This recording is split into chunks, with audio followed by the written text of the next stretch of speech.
Bonjour, voilà, on est en ce moment même dans la réserve Raponda Walker, au Gabon, avant d'ouvrir le One Forest Summit.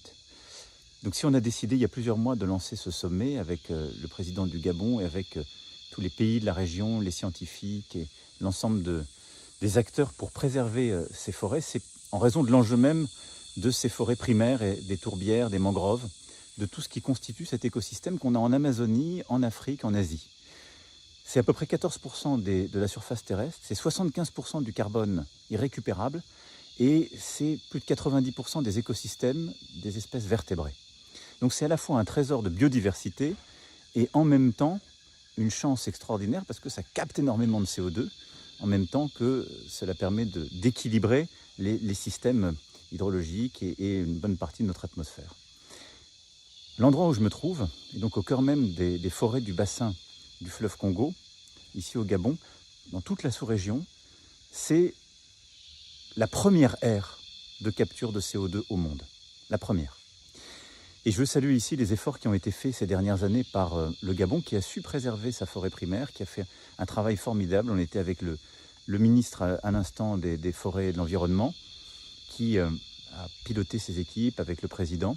Et ici, on a su préserver, beaucoup plus qu'ailleurs, ces forêts et le rôle qui est le leur. Ce qui fait qu'aujourd'hui, cette forêt primaire du Gabon, eh bien, elle capture l'équivalent d'un tiers des émissions de la France chaque année. Et en gros, à peu près, je viens d'écouter les scientifiques, les forêts de tout le bassin, c'est l'équivalent en capture nette, parce qu'il y a une partie maintenant qui est réémet, parce qu'une partie de la forêt a été détruite, c'est l'équivalent de ce que la France émet elle-même chaque année. Donc on voit bien qu'on a ici une formidable solution pour lutter contre les émissions de CO2 et le dérèglement climatique. Et on a des trésors de biodiversité qu'il faut protéger.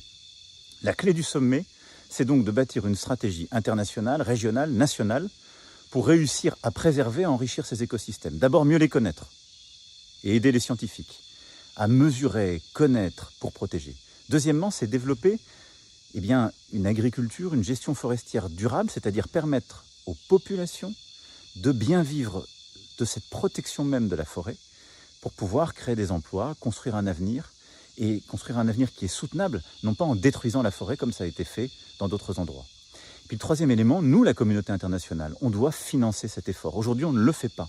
On finance la reforestation, on finance des tas de politiques vertueuses en transition, mais on a ici un trésor, comme je le disais, qui capte déjà. On a ici en plus, par exemple, des tourbières